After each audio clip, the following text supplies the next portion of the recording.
오늘 본문은 이스라엘의 구원에 대한 말씀입니다. 하나님은 그동안 이스라엘과 거짓 선지자들에 대한 심판에 대해서 말씀하시다가 이제 30장부터는 갑자기 분위기가 바뀌어 회복과 구원에 대하여 말씀하십니다. 이러한 예언의 변화는 이스라엘을 심판하시는 하나님의 궁극적인 목적이 어디에 있는가라고 하는 것을 우리에게 보여주고 있습니다. 즉 하나님은 단순히 이스라엘의 죄에 대하여 심판하시는 것이 아니라는 것입니다. 하나님의 심판은, 또한 하나님의 징계는 오히려 이스라엘을 회복시키시고 그리고 이스라엘을 하나님의 백성으로 세워가시기 위한 과정이요, 그리고 그들을 온전케 하시는데 그 목적이 있다는 것입니다. 죄인에 대한 하나님의 징계와 심판은 구원을 위한 과정인 것입니다. 하나님께서 우리에게도, 하나님의 백성들에게도 고난과 역경을 주시는 이유는 그 고난 자체, 또 역경 자체, 또는 우리의 죄에 대한 하나님의 심판의 목적이 있는 것이 아니라 바로 우리를 하나님의 자녀로 온전케 하시는데 그 이유와 목적이 있다라는 것입니다.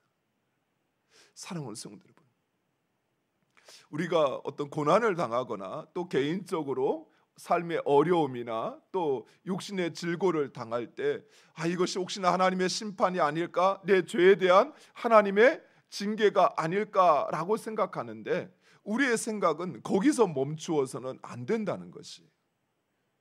왜냐하면 하나님은 그저 죄를 심판하는 재판자가 아니라는 것입니다.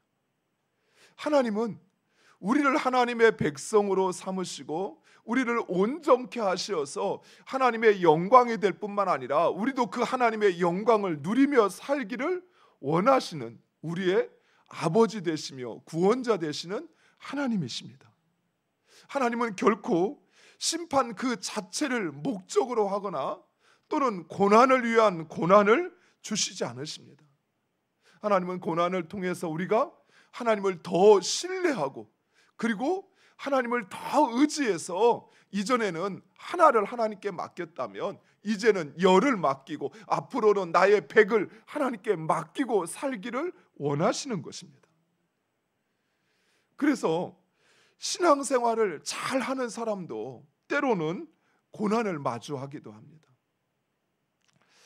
저 사람은 참 신앙생활 잘하는데 왜 고난이 끊이지 않지? 종종 주변에서 이런 소리를 듣게 됩니다. 사람들은 하나님은 공평하신 분이시기에 그의 신앙과 선행의 정도에 따라서 공정하게 상벌을 주신다라고 생각하는 것입니다. 그런데 의롭다고 선하다고 생각하는 그 사람이 그의 삶의 고난이 끊이지 않는 것을 이상하게 여기는 것이죠. 대표적으로 욥이 그랬습니다. 그런데 과연 이 세상에 선한 사람, 온전한 사람이 있을까요? 우리는 세상의 기준에 따라서 정말 선한 사람, 덜 선한 사람, 조금 악한 사람, 정말 악한 사람, 이렇게 구분합니다. 그러나 그것은 우리의 기준일 뿐이지 하나님의 기준이 아니라는 것입니다. 비록 사람들이 우리를 의롭게 여기고 선하다고 생각할지라도 우리는 하나님의 기준, 하나님을 나의 기준으로 삼을 때 우리는 부족해도 한참이나 부족한 사람입니다. 우리는 우리 주변에 있는 사람을 보면서 나는 그래도 저 사람보다는 선해, 나는 저 사람보다는 더 열심히 해, 그러니까 나는 하나님께서 상을 주실 거야 라고 생각을 하셔요. 그러다가 나에게 고난이 찾아오면 이해가 안 되는 거죠. 하나님, 나는 저 사람보다는 더 열심히 하나님 말씀대로 살았는데, 나는 저 사람보다는 그래도 내가 선한 마음을 가지고 행한 것 같은데 왜 나에게 고난을 주시느냐라고 생각하는 것이. 사랑하는 성도 여러분, 우리의 기준은 내 주변에 있는 사람들이 아니에요. 목사도 아니에요. 왜 목사를 보고 여러분이 실망하고 왜 목사 때문에 시험에 드십니까? 그 사람이 그가 나의 기준이 아닌데 우리의 기준은 하나님이셔요. 여러분의 기준을 사람에게 두지 마세요. 나는 저 사람보다 좀 더 열심히 하니까 나는 지금 잘하고 있다고 생각하지 마세요. 여러분의 기준은 하나님이십니다. 왜요? 하나님께서 우리를 그렇게 하시는 거예요. 하나님의 자녀 삼으실 뿐만 아니라 자녀로 인정하실 뿐만 아니라 우리의 인격도 성품도 우리의 삶도 그 하나님과 같이 되기를 원하신다는 것입니다. 그리고 또한 우리가 부정할 수 없는 사실이 있습니다. 그것은 우리는 고난을 통해서 하나님을 더 신뢰하게 된다는 사실입니다. 실제로 욥은 그의 삶에 찾아온 고난을 통해서 하나님을 더 신뢰하게 되었습니다. 그래서 이전에는 논리적으로 이성적으로 자기의 생각에 맞아야 그것이 정당하다고 생각했는데 이제는 이성적으로 논리적으로 맞지 않아도 하나님을 신뢰하는 거예요. 내 이성으로는 하나님이 왜 나에게 고난을 주시는지 이해가 되지 않지만 왜 나 같은 사람에게 하나님이 이러시는지 수용하기가 어렵지만 그러나 이제 그럼에도 하나님을 신뢰하고 그 하나님의 뜻 가운데 나아가는 것입니다. 다니엘과 세 친구들 역시 그들 인생의 최대의 위기, 죽음이라고 하는 풀무불에 던져지고 사자굴에 던져지는 인생의 최대의 위기를 맞이하지만 그들은 그 고난을 통해서 오히려 하나님을 더 신뢰하게 됩니다. 하나님께서 풀무불에서 우리를 구원하시지만 구원하지 않을지라도 절하지 않겠다고 하는 다니엘의 세 친구들의 그 고백, 이제는 하나님께서 분명히 우리를 구원하실 거라고 하는 그 믿음으로 변화되는 것입니다. 이처럼 우리는 우리가 부정할 수 없는 사실이 고난을 통해서 오히려 하나님을 더 신뢰하게 되는 것이죠. 이처럼 하나님의 징계와 심판은 하나님의 백성들로 온전케 하며 그리고 하나님을 더 신뢰하게 하고 그리고 하나님만을 의지하게 하는 것입니다.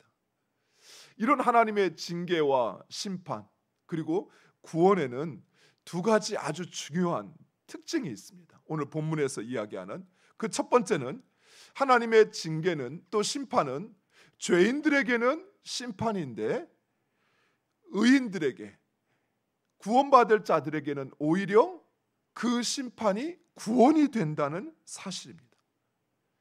하나님의 심판은 죄인들에게는 죄에 대한 심판이지만 그 죄인들로 인하여 고통당하는 자들에게는 그것이 구원이 된다는 사실입니다. 이스라엘이 멸망할 때에도 힘없고 가난한 자들을 핍박하는 권세자들에게는 그것이 하나님의 심판이었습니다.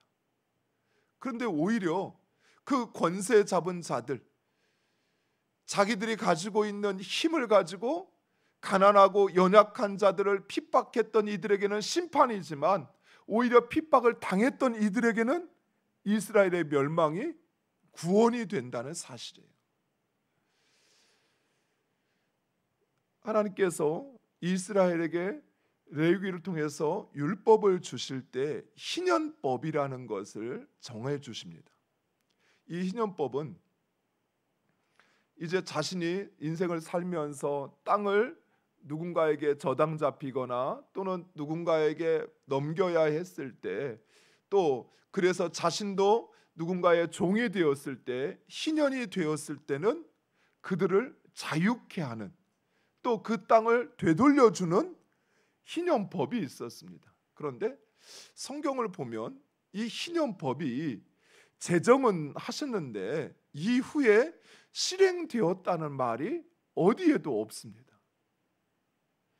하나님께서 희년법에 대하여 제사법과 여러 가지 법들을 말씀하시는데 그 중에 희년법에 대하여 말씀을 하셨는데 그것이 실행되었다는 이야기가 성경 어디에도 기록되어 있지가 않아요. 이 말은 무슨 말입니까? 이스라엘 백성들이 다른 사람의 땅을 취하게 됐을 때 그것을 되돌려 주지 않았다라는 거예요. 이스라엘 백성인데 그가 먹고 살 길이 없어서 자신을 팔아서 종이 되었는데 종된 이스라엘 백성들을 자유케 하는 일이 없었다라는 것이. 그런데 이스라엘이 멸망함으로써 이제 주인과 종의 관계가 다 끝나버린 것입니다. 즉 이제 모든 종들이 자유케 되었어요. 또 안식하지 못했던 그 땅들이 이스라엘이 멸망함으로 말미암아 이제 안식을 하게 돼요. 휴경을 하게 되었다라는 사실이에요. 누군가에겐 심판인데 누군가에게는 하나님의 구원의 손길이 된다는 것입니다. 이스라엘 백성이 바벨론의 포로에서 귀환할 때도 마찬가지입니다. 이스라엘에게는 구원이었지만 그 이스라엘을 억압하고 착취했던 바벨론에게는 하나님의 심판이었다는 사실이에요. 이처럼 예수님이 재림하실 때에도 하나님의 말씀대로 산 자들에게는 예수님의 재림이 구원의 소식이요 잔칫날이 되겠지만, 그러나 자신의 욕망을 따라 사느냐고 하나님의 말씀에 순종하지 않은 자들에게는 그날이 징계와 심판의 날이 된다는 사실입니다. 따라서 우리는 우리의 신랑 되시는 예수를 맞을 준비를 해야 한다는 사실이에요. 왜냐하면 그 날이 심판의 날이 아니라 구원의 날이 되기 위해서는 하나님의 말씀대로 살아 신랑 맞을 기름을 준비해야 한다는 사실입니다. 사랑하는 성도 여러분, 예수를 무엇으로 맞이하시렵니까? 예수님, 내가 예수의 이름으로 병도 고치고, 내가 예수의 이름으로 봉사도 하고, 내가 예수의 이름으로 많은 일들도 했는데 저 모르십니까? 라고 이야기할 때 주님이 우리에게 불법을 행하는 자들아 내게서 떠나라 라고 말씀하신다면 이처럼 억울하고 황당한 일이 어디 있습니까?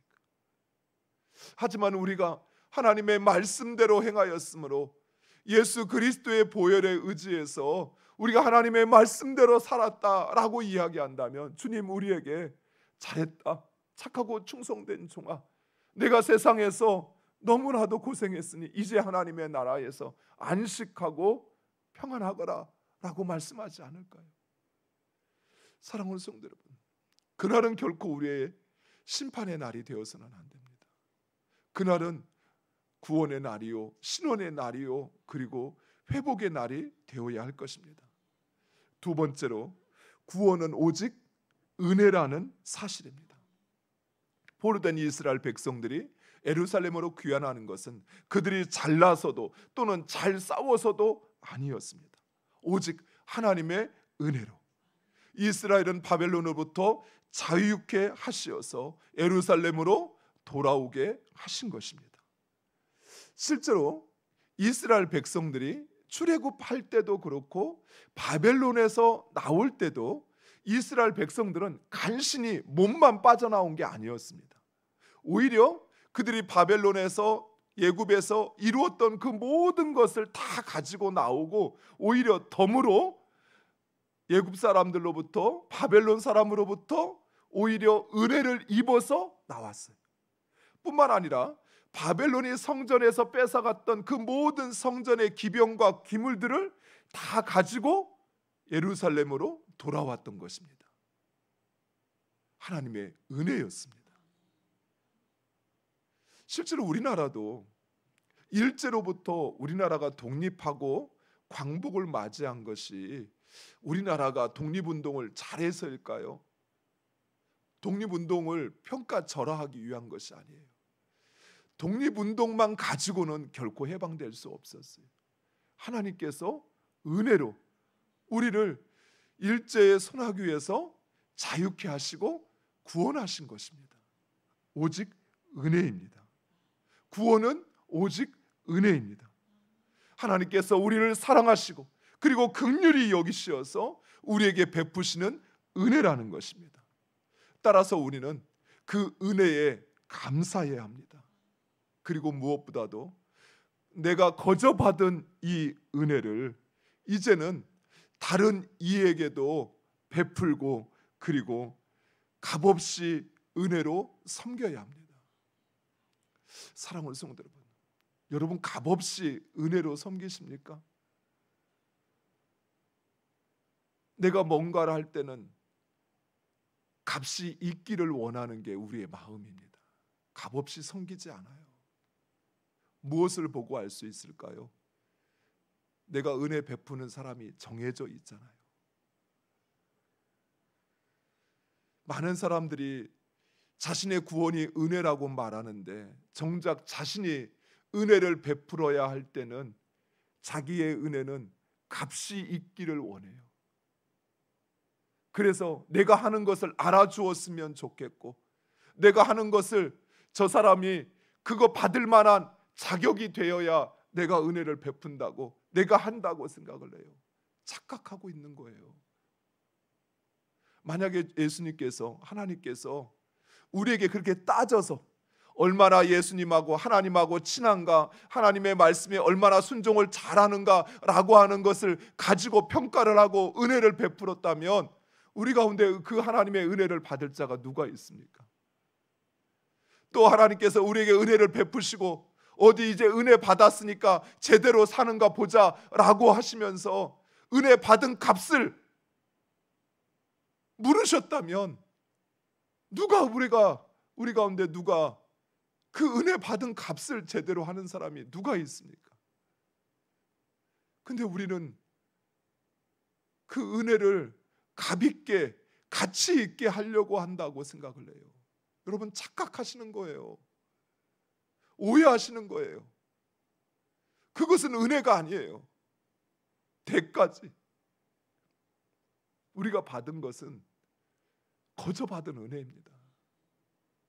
그 사람이 은혜 받을 자격이 있는지 내가 그 사람을 용납하고 섬겨야 할 그런 조건을 갖추었던 갖추지 않았던 그에게 내 은혜를 베푸는 것, 그것이 바로 하나님께 은혜 받은 자가 살아야 할 삶이라는 것이에요.